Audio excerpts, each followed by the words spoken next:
We are live. Hello, everyone. Welcome.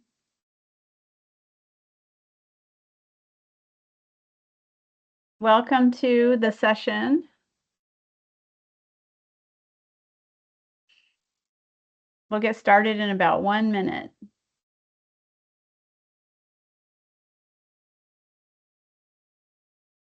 Okay. All right, so welcome everyone. We are CRTLE and we are working on Work Smarter, Not Harder with Canvas. We really want people to get some concrete ideas. I'm Dr. Peggy Symingson, Interim Director for CRTLE, and I'm joined by Nikisha Brown, helping behind the scenes, Dr. Shelley Wigley, faculty member and CRTLE Assistant Director for the summer, and Dr. Beth Fleener from CRTLE, and Beth also works with grad students. And we are also joined by Joseph Rutledge from Center for Distance Ed, who many of you know.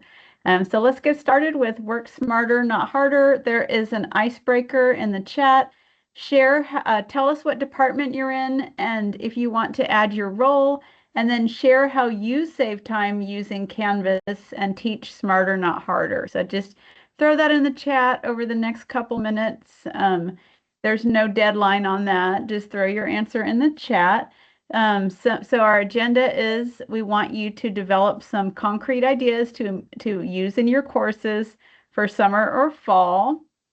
And if we could go back to the agenda, Canvas for efficiency, instructional supports, assignments. That's one of the big ones. We spend a lot of time developing assignments. And then Joseph's going to talk about all of our favorite topic is grading. And so what can you do to kind of speed up grading? What can you do to make it, so that you're not grading every single thing? What tips and tricks can you use with AI? That's another one. So we'll talk about course management. Shelley will talk about AI integrity and accessibility. That's another really large topic right now. And that's it. We'll discuss. We have set aside the last half for discussion. We will not be lecturing this entire time. We just want you to jot down a few ideas. And then at the very end, Shelley will lead us through a dialogue where we can all just share what we thought, what stood out to you, what do you want to try, etc. And feel free to +1 or use emoticons in the chat. Feel free to ask questions. Beth and myself and Nikisha are monitoring the chat throughout. Okay, I think that's it. I'm going to introduce ourselves. So again, I'm Peggy Symingson. Shelley is our summer faculty fellow, and Joseph works in Center for Distance Ed. You'll be hearing from us. And then just a few quick tips in, Work Smarter, Not Harder. Before we start, let me just glance through the chat. So we have Canvas. Heather says Canvas can be time consuming and clunky. So looking for ways to make it more efficient. Robert says interested in more efficient, developing training, extension, and extended campus. So welcome. And then Isabel says Spanish. I usually copy contents from course to course. So that's a good technique, is just reusing and repurposing your own content and that kind of thing. So we're going to emphasize this whole idea of reuse, don't rebuild. So like Isabel said, what can you reuse and repurpose? What kind of assignments don't need a lot of updating? That kind of thing. We're going to lean in on pre-scheduling and automation. So let me ask you all this. How many of you pre-schedule your announcements? You can actually pre-schedule 100% of your announcements through the announcement feature. Yes, so good. If you don't pre-schedule announcements, consider doing that. Yeah, you do now. Okay, good. Those are great. You can have them go out Monday morning and that kind of thing. And then managing time-sensitive content. So we'll talk about that. And then we can go to the next slide. Let's see. Okay, so just reusable design. So how many of you use frequently asked questions? So that's a really easy, low-hanging fruit thing you can do, is just create an FAQ. These are questions that students ask about grades, certain assignments, that kind of thing.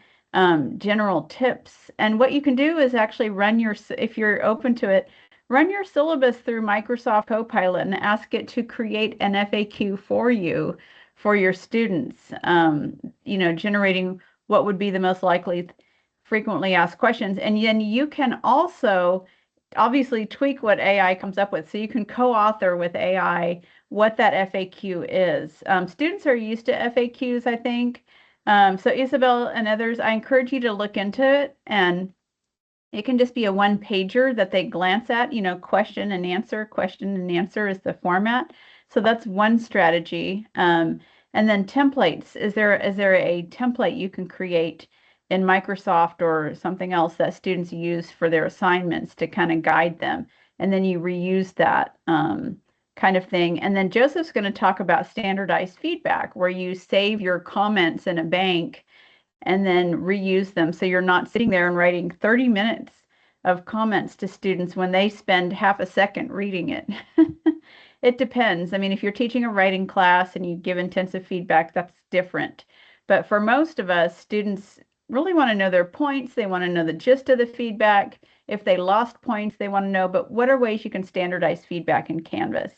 And then the Canvas Commons is another place where you can go to look for other people's work and assignments as instructors and repurpose that. And then we will finally add reusable design from YouTube or LinkedIn Learning. We all have access to that, or Coursera. And I'm going to turn it over to Beth for just a second. Do you want to add anything to any of these reusable design ideas? No, but these are actually really, really good. The recommendation, though, is to make sure you look at those before you send them out to your students. So if you're going to promote a LinkedIn Learning, or if you're going to promote a Coursera whole module or just a little bit, make sure you do it yourself as well. I'm actually doing one right now just to know what I'm talking about and understanding that. So that's very important. That's just a little side note there.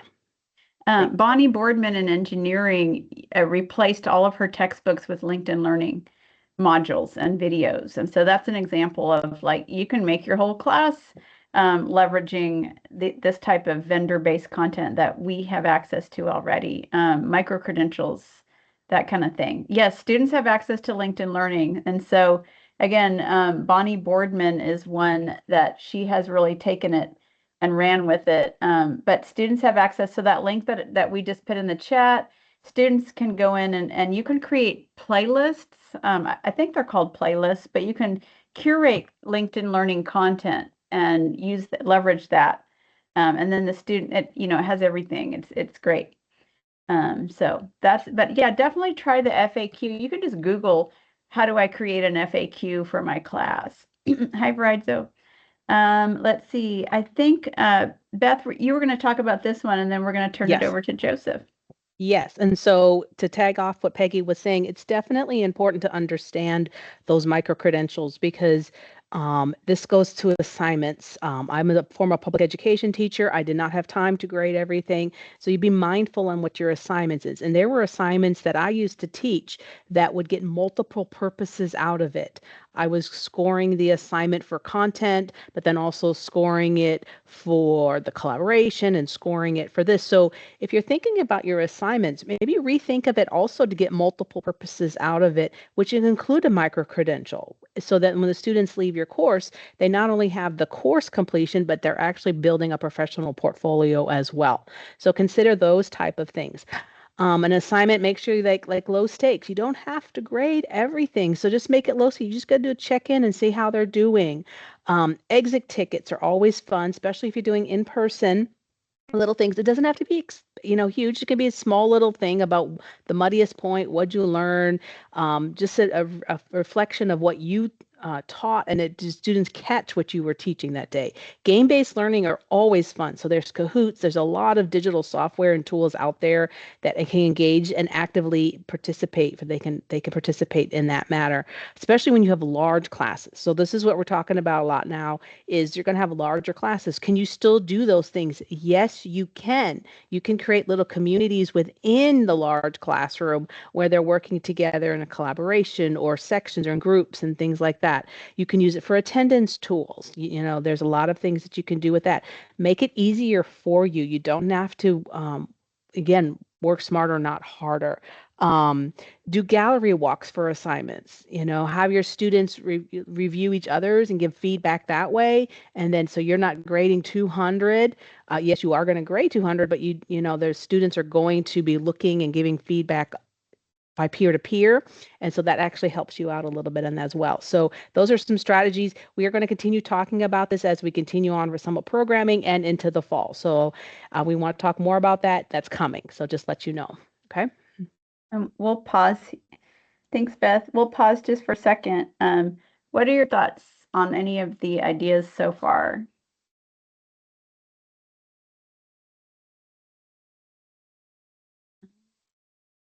Yes, Isabel, go ahead.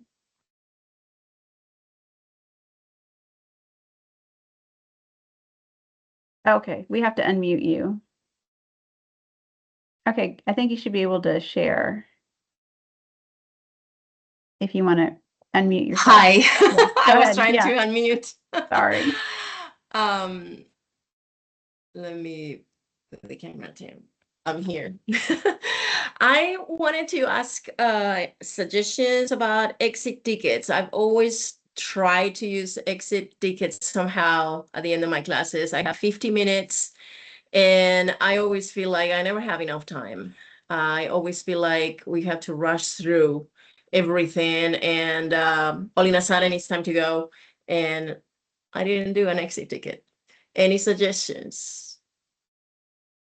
Okay, so exit tickets are always fun. When I used to observe student teachers in the field, um, they would forget the exit ticket or the closure type of thing, kind of wrapping it all up. So it's you have to be very intentional to put the exit ticket in, and you can create digital exit tickets. Like you throw a QR code up on the screen, and they scan it, and then you just ask it, you know, like one question: what was one thing you learned today, or what was something you'd be surprised what they learned, or what was something that was really confusing, and it's just scan QR code, and they scan it and they can fill it out that way. You can also do exit tickets like if you leverage Canvas, like even if you teach face to face. I used to teach face to face, and I would leverage Canvas, so I would open up something in the Canvas module for that week, and then they would have to write something down or do something that you can do that as well. Then you can time it. So if you run out of time, you know, they can come back in an hour, 2 hours, 3 hours later, or 6 hours, and then you can close it. They can fill something out that way.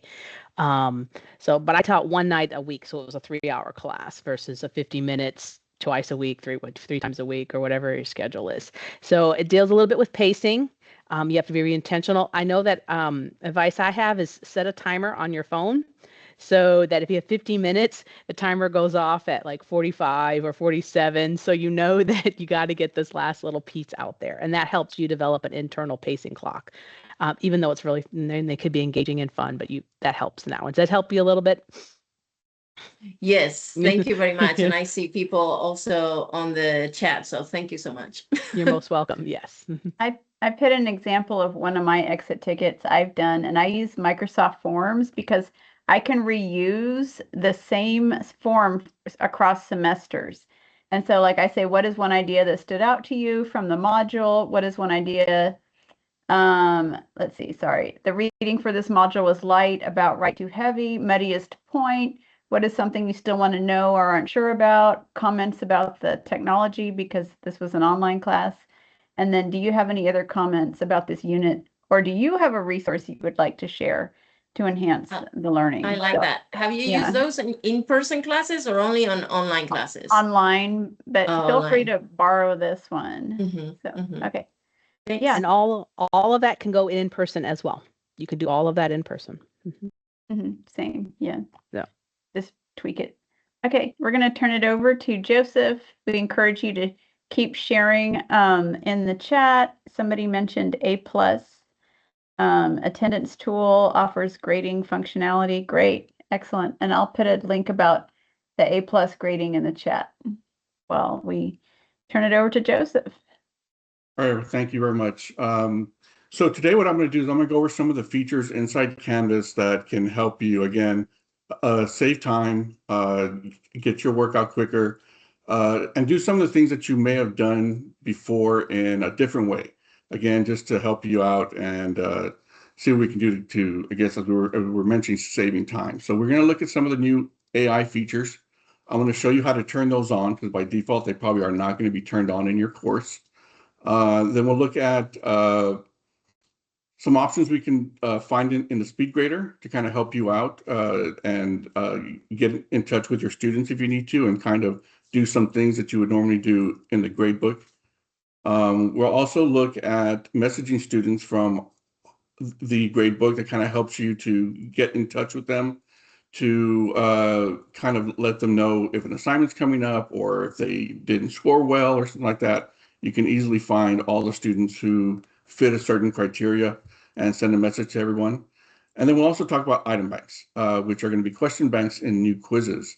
So you can create an item bank and use those questions in multiple quizzes, in multiple courses. You can share them with other instructors if you'd like as well. So that's going to be one of those things we're going to go ahead and go over. So I'm going to be probably switching off of the presentation and going into Canvas. That's what I'm used to, and probably going to be quicker doing that. So I just went over that page, accidentally sent the same page twice. So the first thing we want to talk about is the new Canvas Ignite AI features. There's insights for our discussions that let you see if the students' responses are relevant or not. There's a rubrics generator for assignments. Basically, whenever you are creating a rubric, kind of one of the big thing is trying to find a criteria you want to base that grade off of or put into that rubric, and then also ways you want to grade that as well. So you need to find certain rating levels and certain, I guess, descriptions that you're looking for on those rating levels, what the students have to accomplish to get a certain grade on those rubrics.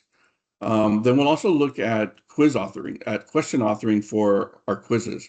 So basically, we're going to input something from the course, whether it's an item in a module or upload a file, and the AI will create quiz questions for you.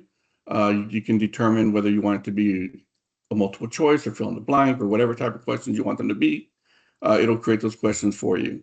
And then also there's a link here on this page. And again, I'm hoping you guys are going to get a copy of the presentation to a CRTLE of video that they went over some of these AI tools. So you guys can be able to watch that as well, get a little more information than what I'm going to give here. So the first thing we want to go into is how to enable these Ignite features inside Canvas. So I'm going to escape out of the presentation here and jump into Canvas and kind of show you what we're going to do here. So basically what we would do is we would go down to settings in your course that I mentioned before, right? You go to the settings in your course, and that's going to take you to your settings page. You're going to want to find the features option tab on the top, scroll down the list, and find your Ignite AI settings. You want to make sure those are turned on. Just put the little green check mark versus a red X on our 3 Ignite options here. Our generator on the rubrics, our insights on our discussions, and our question authoring on our quizzes. And on discussions, if you want to use the Ignite insights, you want to make sure to also turn on enhanced rubrics. This is a rubric feature that we had in Canvas that has, that came in a while back. So that will help you there as well. I believe also, that's the one. I was going to say that there's a discussion one that you don't have to turn that one on. Enhanced rubrics needs to be turned on to use the rubric generator. So, okay. So we have it there. We know how to turn it on. So let's take a look at the first one. So basically what we have here is a discussion board, right? I've created a discussion board. Students have gone through and added their thoughts in their posts, and they replied to other students, all that stuff. So instead of going through and going into SpeedGrader and reading through all the students' responses, I can click on the Go to Insights button right here, and then we'll get something similar to this, where we can search by certain students. Instead of having just a list of all my students, I can search for a specific one. I can sort or filter through responses that are are relevant to the actual topic or are not relevant. I can see them here. I can sort here by our relevance. I can look at the student name. I can see some notes on the evaluation of their responses, the time that they posted. I can click on the first one to take me to the post itself. The second one to take me to the speed grader. The third action over here is to take me into the actual post with all of the other posts and replies. So if the student is replying to someone else, then we can see it inside of the actual discussion where it may be referring to something else and not the actual post itself. So again, the AI will read through all the students' posts and it will give you whether or not the AI feels it is relevant or not relevant. And again, it gives you some notes on why it feels that way. And again, I can always click on one of my actions here to actually go in and look at that student's response versus taking what the AI tells me. Again, it's a way to help you save some time, but you can still go in there and use it and go to grade from right here. The next thing we want to jump into is creating rubrics. So when we create rubrics, again, this is going to be for assignments only. It's not going to be in our discussions yet. So when I have an assignment inside Canvas, I can, have a title here. What the AI is going to read is your title of your assignment and whatever information you have that the students are going to use for that assignment. So when I select create a rubric, I'm going to get this little create a rubric pop up. Again, this is our enhanced rubric. I'm going to give my rubric a name. I'm going to use the rubric for assignment grading, put that little check mark there. And then if I want to add additional information, I can down here, but I just have to select a grade level, which is going to be, again, our college level, the number of criteria I want, the number of ratings I want, and the total point value for my assignment. And again, it's going to take the information from my assignment that I gave my students, and I click on generate criteria here, excuse me, and then I'm going to get a rubric. It's going to generate a rubric for me. I can see all the criteria that it brought up for me. I have 5 different of them. I can see a title for each one. I can see kind of an explanation to our students. I can see our rating levels, again, what our students have to achieve to earn each one of those rating levels. I have a point value for each one as well. If I don't like a specific one, or if I want to change it, I can click on regenerate and it'll regenerate and give me a whole different criteria and something here that will fit our new criteria. If I like it, but I want to make changes, I can click on the edit button and I can change things here or there about our rubric or our criteria. And again, this is just one of those things that helps you because basically when you are creating anything, I don't know whether it's a lesson, an assignment, a quiz, a rubric, looking at that blank paper, looking at that empty box is the hardest part to get over. Once you have something there, something to look at, then you can build off of that. Even if you don't like exactly what it gives you here, you can build off of that and you can actually, create something that your students know what you're grading them on. And if you don't like the whole thing altogether, you can just click on the regenerate button up here on top and it'll build a whole new rubric for you. So again, something that really quickly, it built this one for me in like 20 seconds. So again, it's really quickly creates the whole thing and get Joseph, that done. Yeah. Do you mind if we just pause real quick? Can I ask a question? Sure. I hate to interrupt you. This is so great. Everyone, this is AI built in, as he said. We already have access to it. I will add a caveat that they were kind of saying this, I don't know how long this will be available, so I recommend using it while it's still there and it's free and integrated and everything. And then, has anyone used this? Just type yes in the chat if you have. Heather had a comment. She says, any idea where there may be AI assisted grading using the rubrics we've created? I don't know about that. That's not available right now. I don't think so. other than I don't think automated so. grading for quizzes that's been Yeah, around. that would be some, yeah. I mean, we have the automated on the quizzes again on the discussion board, like I just showed you. It shows you whether or not the student's response was actually relevant to the question that you asked them or the topic that you posted there. But as far as assignments, if the students upload a file or there's a video or something like that, the AI, the tool's not there yet for the AI to go in and look at that and evaluate the students yet. Yeah, it might be. Elisa has a question from nursing. Yes, ma'am. Hi, I just wanted to make sure this was being recorded because I Yes. was in my car listening to half of it, so I Yes. missed, taking notes. It is. Yeah. Thank you. Yeah, we'll put it on the CRTLE Perfect. YouTube. We'll put this on the CRTLE YouTube, and we will also email the slides and the link to the recording. Okay, terrific. Thank you. Yeah. Awesome. And then, okay, so once we're ready, we can just click on create rubric. It creates the rubric. It adds it onto the assignment. And then again, I'll show you how it looks in a little bit here. So next thing I want to go into is our question authoring. So in our new quizzes, when you go into the build tab, that's where you create our questions, right? We have our little blue plus button here. I select that and I can create the type of question I want, or I can select or generate with AI. And when I do that, I'm gonna get this pop up here and I can select this button here and I can select certain items from modules in my course. So if I have a file in module, if I have a page that has a lot of information, I can select from that as well. I'm not going to do it now because it takes some time to go through and look at the course, but when you select that button, it'll open up and it'll give you a list of all your modules, and they'll have a list of files at the bottom. So if you have files in your course that may not be in modules, it'll still list them there at the bottom so you can grab from there. Or if you have a file on your computer, I can click upload file and upload a PowerPoint or a Word document or a PDF. And again, the AI will read through it and generate questions for you from that source material.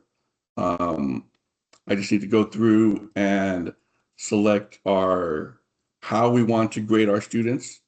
I can select from certain levels of our Bloom taxonomy hierarchy of learning. I can also go through the depth of learning, right? The depth of knowledge of the student of the topic. And then I can select what type of question. I guess it's only multiple choice right now. But I guess by the way this looks, they're probably going to be adding more. Then I can select the number of questions I want to create off of the information here and the point value for the questions I'm creating. So if I want to have a quiz of, let's say, 50 questions, I can create 5 off of the topic I'm going to put here. Then I'm going to generate the questions and I can come back again, create another 5 off of another set of topics, off another module, off another file, and keep on generating those. So basically what I did is I uploaded a file and I got these two. I asked it to create two questions for me. So it created 2 questions, lets me know what the correct answer is, puts our other options there that our students can actually choose from, and then I can review and edit. I can regenerate if I don't like the questions. Again, but just want to let you guys know this is something to build on, right? This is not something to say the AI did it. It's 100% perfect. I have to use it the way it is. That's not true. What the AI is there for is to help you get started and to help you kind of get through that initial part of having to go in and create questions off of topics or off of things that you have. This is another good thing for where if you teach the same thing every semester, then you can generate new questions every semester and have a different quiz. So you don't have to worry about students saying, students going and grabbing a quiz from last semester or something like that. You'll have a new set of questions every year. So it's a good way to go through and practice. Yeah. And yeah, someone else also mentioned it's a good way to create a practice quiz. So that's a good idea as well. That was me. I've done lots of those. The next part I want to go into is our speed grader. So when I'm in the speed grader itself, This is where I can see a student's, where they upload a file, whether there's a video there, whether if it's a quiz or if it's a discussion board. The speed grader pretty much looks the same. Right, we have our couple buttons up here I want to tell you guys about. The first one will take me directly back into the grade book if I want to use that. The second button, though, I can hide grades if I don't want my students to see the grades or what I'm posting or comments that I'm posting while I'm still grading this assignment. So I can go ahead and hide grades here without having to go into the grade book, find the actual column, go to through the list of options and select hide grades. I can do that from here. And it'll hide grades from our Speed Center, all the submissions that have already been graded. And then once I hide them, then I can post them from here as well. Another thing that I can do is using my options here inside our speed grader, I can sort the actual submissions by student name, by the submission date, by the submission status. So if I want to see all the ones on the top that I haven't graded yet, I can do that. I can randomize the students, or I can randomize the students, but also have the ones I haven't graded on top, the ones who haven't submitted, right? The ones who are already graded at the bottom, things like that. So again, that's a good thing you can do. You can go in and you can sort. I can hide the student names in the speed grader if I want to have anonymous grading. And I can also, with our discussions, I can view the replies without the rest of the discussion. So I just see the actual replies of the students, not everybody else's reply when I'm looking at an individual student. Or I can show the students' replies in context with the rest of the discussion board.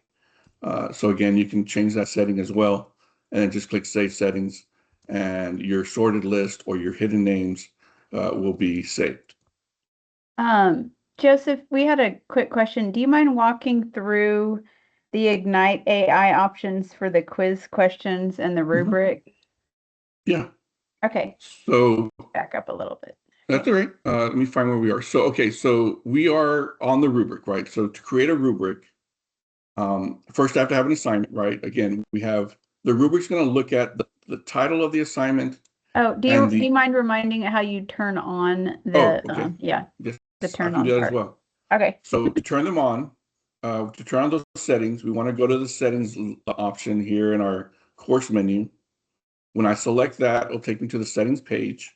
You'll start off on this course details page where you'll see the image and a few other things down here. You want to click on the features option. When I'm in features options, then I have all these features inside Canvas. And we want to make sure for our rubrics, enhanced rubrics is turned on. And then our 3 Ignite AI options are right here. Well, there's more, but the 3 that I'm discussing right now are right here. So we have one that you can easily search for things inside the course. The AI will look for certain topics or lessons or certain keywords if you want inside the course. You can summarize all of the discussions versus seeing all the students' responses and things separately. There's a translation.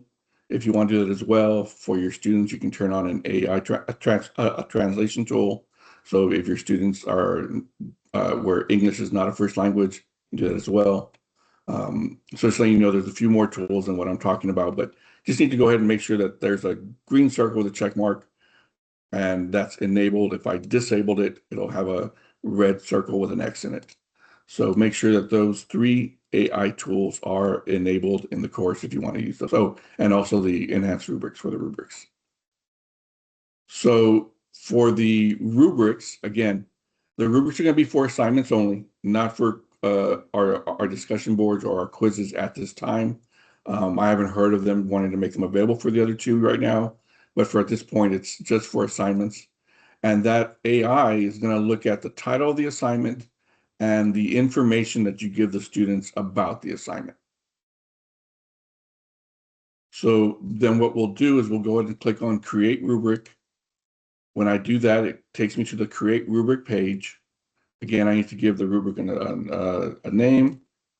This is my First Amendment assignment. the type. Do we want a scale where you have rating scales, or do you want to write feedback on your own on each of the criteria? You can do that as well. We can rate by levels or by points. So again, we have our rating levels 1, 2, 3, 4, 5, or by point value. I can do it as well. I can change from high to low to high, right? Have low on the left side, or have high, the highest point value on the left side of our ratings. And then whether this is scored or unscored, whether there's actual points or no points. And then if I want to use this rubric to grade, I need to make sure to select this option to use this rubric for assignment grading.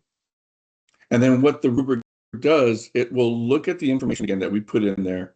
I can put additional information if I want to if I want to target the rubric to a certain thing.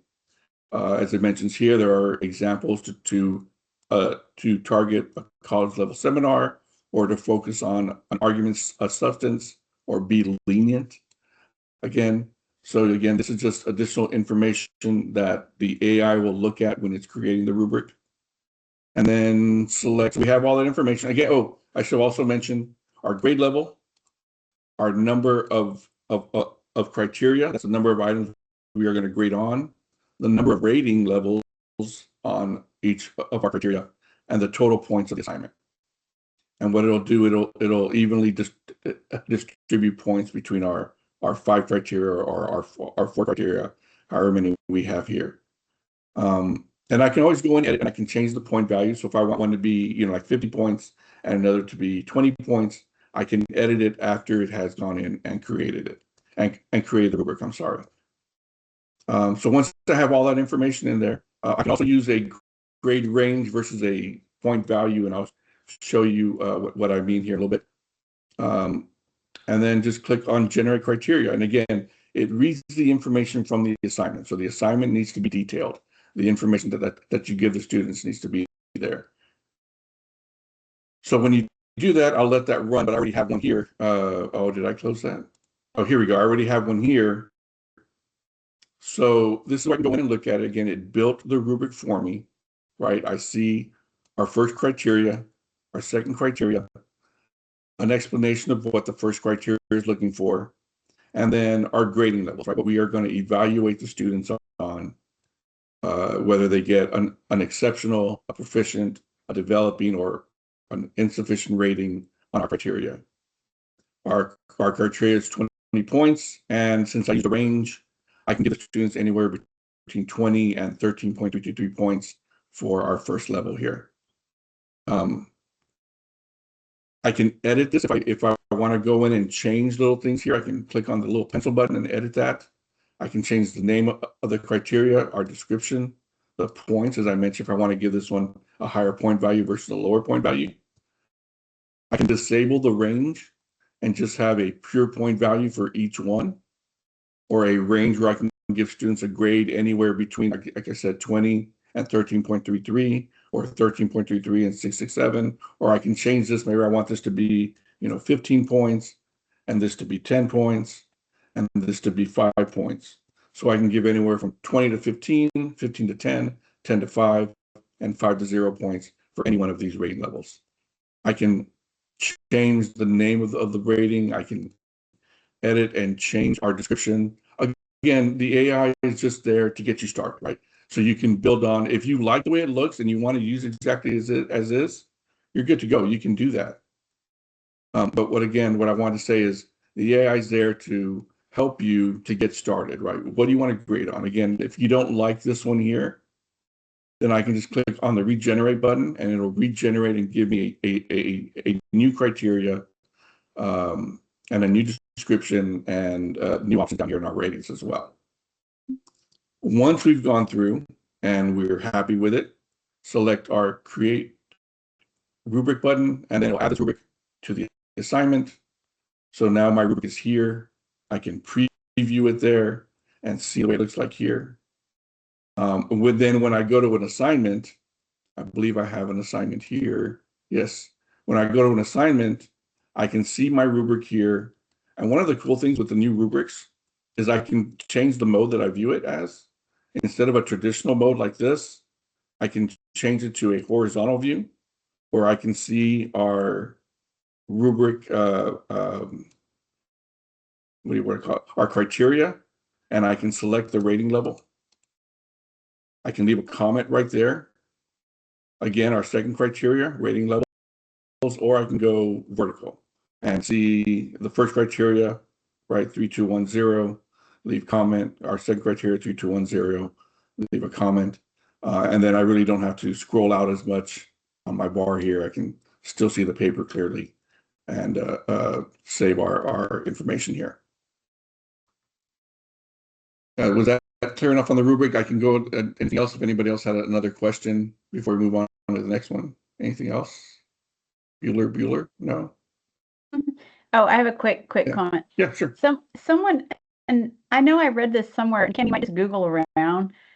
They were making some of these features free for a limited time and then others for an extended time. Joseph, do you know anything about those I do not. timelines? Unfortunately, I'm Okay. not on that side. I'm just Okay. on the showing you guys how to use stuff that's available. Okay. So right now, these are available. One thing I could tell you, if this does go away, we do have our Conmigo tool. Yeah. And that, let me kind of pull this out here. It's a good one. There's a lot of different tools there. We have a rubric creator, rubric generator, which does pretty much the same thing. We have create a multiple choice quiz. We can create essay questions. I can create a letter of recommendation, exit tickets. I can create, if I give the AI a topic, it can create an assignment for me. It can create a discussion prompt, a lesson hook, a real world. One thing I like here is the real context generator, excuse me. So if you have a topic and you want to find a way to bring that topic into the real world, right, so your students get a better understanding of that topic, the AI will try to find a way to bring that to our students to make it relevant to them in the world that they live in. So there's a lot of little options here that you can choose. You can create a lesson plan, all these things. You can also, there's one here to make leveler. It'll adjust the text to make it understandable to somebody who maybe is, for example, if I enter Shakespeare in there and I want to make it available to somebody who's a 10th grader, I can do that, and it'll make the words easier to understand, the text easier to understand for somebody at a 10th grade level. So again, just one of those things that the AI can go through and do a lot of things for you. And the Conmigo tool is available inside of your courses. Let me find here. There should be a link inside your courses, our Conmigo teacher tool. If it's not there, again, you want to go down to the settings. This time you want to be in the navigation area. And all these tools are the tools that match what you have here. So you would just go down, find the Conmigo tools, select the three dots, and enable that tool.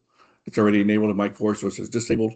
But if you enable that tool and select save, then it'll be available in your course.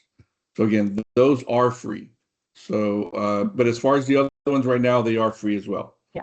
So just let you guys know. Okay, thanks. Sorry, didn't mean to derail. No, that's okay. We just That's have okay. a little more time. Yeah, we have about 7 more minutes, Joseph, and then we'll do questions. So let me jump in. You guys wanted to talk about the question creator as well, right? So basically, what I would do is when I'm building a quiz, right, I can click on the little X right there. I can generate my question with AI. I'm going to select a topic from the course. So I would select there. Again, it's going to take its time to go through the course, look at all the modules, look at all the files, and then give you stuff that you can select to where you want to choose from. And so again, I can, select, here's a PowerPoint that I had. So if I'm selecting files, I can only do one at a time. But if I'm doing pages in my course, then I can select multiple. So what I can do is I'm just going to go ahead and select our single file up here. And I would again, but again, it has all of your modules, right? I scroll down, see all of them down there, and then at the bottom, keep going. I just have files, all the files in my course. I even have like multiple ones. I've uploaded the same files over and over again. But again, you know, you can see all the files that you have in your course and select a file there as well. I put the select button to bring that information in. Here's my here's the PowerPoint I have in my course. I can paste text there instead if I want to. If I don't want to find something from a module, I can just paste text there. I can upload a file. I can put a topic focus if I want. So if I want to focus on a certain thing in that text or that information, I can do that. Under more options, again, we were talking about we can select our level of the Bloom's taxonomy hierarchy. We can even select what we want to quiz them on the depth of knowledge, right? And again, it's multiple choice questions. You can select, create up to 5 questions at a time, add a point value to those questions, and generate the questions. Again, I'm not going to wait for the AI to do that, but and then you'll see something similar to this, where you'll see the questions, you'll see the answer choices it gives you. Again, if I don't like them, I can regenerate the questions again, or I can go in and edit them if I want to change maybe just one of these options down here. I want to change that because I didn't like that one. I can click on edit. And I can, you know, edit one of these questions if I want. Or if I want to reword the question itself, I can do that as well. And then just click edit review, takes you there, you save it, and then it'll add those questions to the quiz. Did that help the person who had questions? If not, just either raise your hand or add something in chat. If not, I know we're running late, so I want to go ahead and move on to the next item. The next thing I want to talk about is when you're inside of the speed grader, we do have our comment section down here. And what a lot of people may use it for is to say, you know, hey, you did a good job. You know, let the students know what they need to work on a little bit more or what they missed. But another thing that you can use it for is to have a discussion with your students. It's like a messaging system with your students. So I went over here and I asked the student, hey, I have a question about your submission. I noticed right? Then the student, when they log in, either when they're on their dashboard or in live course, there's a little recent feedback button here that they can click on and it'll take them directly to it. So they can click on that and look at the feedback in their submission. And they can see, right, and they responded back to the instructor, yes, I understand when I reached the topic, and the instructor responded back, you know, thank you. So again, you can use this as a conversation with the student if you have questions on the submission. If you want, you don't just have to use that that comment area or that feedback area as a good job or as a critique of what they submitted. You can also use it as a conversation starter with our students. And talking about our conversations, from the speed grader, you can also message students as well. So if you have an assignment in the speed grader, I would select our 3 dots here, and I can message students who, quote unquote, and have not submitted yet, right? Maybe our due date is coming up tomorrow and there's 2 or 3 students in your course who haven't submitted yet. I can send an email to them who have submitted, or students who have not been graded yet, or students who scored less than a certain grade, right? Maybe you want to see if they need help, if they didn't understand the topic. And then whenever you select it, it'll let you know the number of students. I can see all their names here if I want, and it'll send a separate message to each one of those students. So student 1 doesn't know that student 2 scored under a 65 as well, right? So, or that doesn't know that they haven't submitted the assignment yet.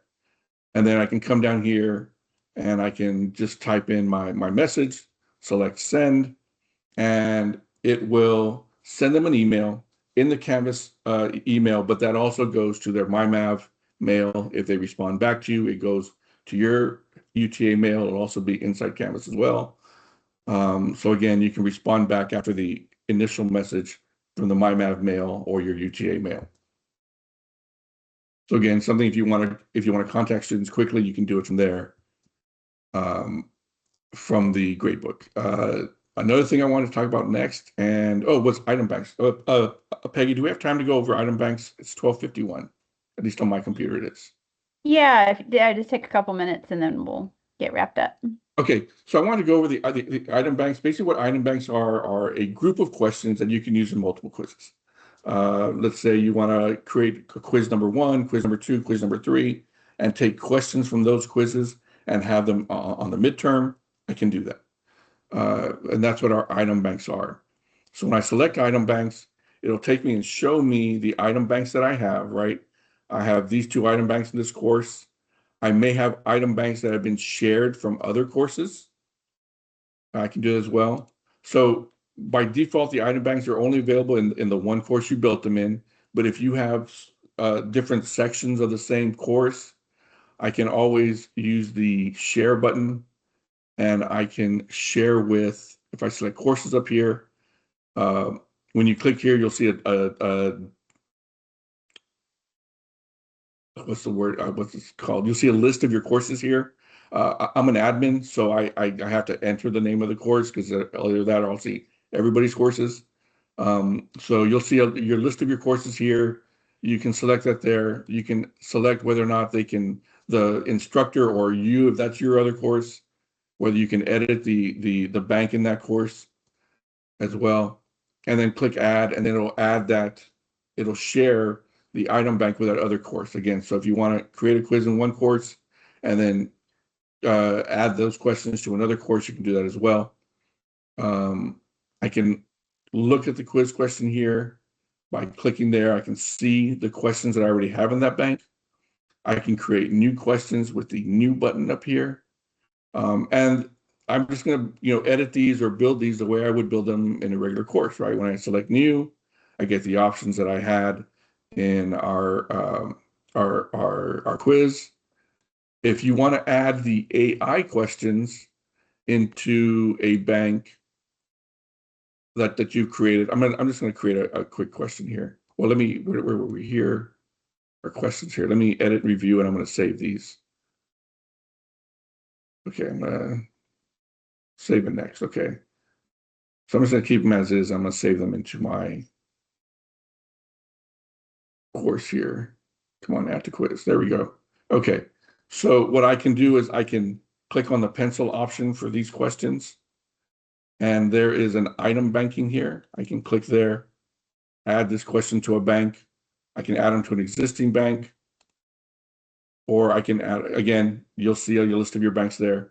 Or you can create a new bank and just give it a new title, and it'll save that set of questions together, right? And then I click add, then I go to the next question, edit, to the bottom, item banking, add to bank, right? Select the bank from your list, select add, and just keep going. So again, on those AI questions, you can create a bank of those as well. And then when you want to add questions to the course, to a quiz, I can do that from my plus sign with my little bank button up here, or with my item bank button here. You'll get your list of item banks. You'll have your list of item banks here that are in the course or shared with the course. I can select the bank I want to use, and I can use the plus sign to add individual questions, right? I can scroll through and open this up so I can see the full question itself. And I can add individual questions with a plus sign, or I can say I want to add all of them. So this will add all 51 questions, if I can do that. Or if I go to the bottom, oh, sorry, all random. I did that good, okay. So now when I'm here, I can see all my questions here. Oh, these are the first 2 I created. Here's the bank I just added, right? So I can select my pencil and say, do I want to give the students all 51 questions from that bank?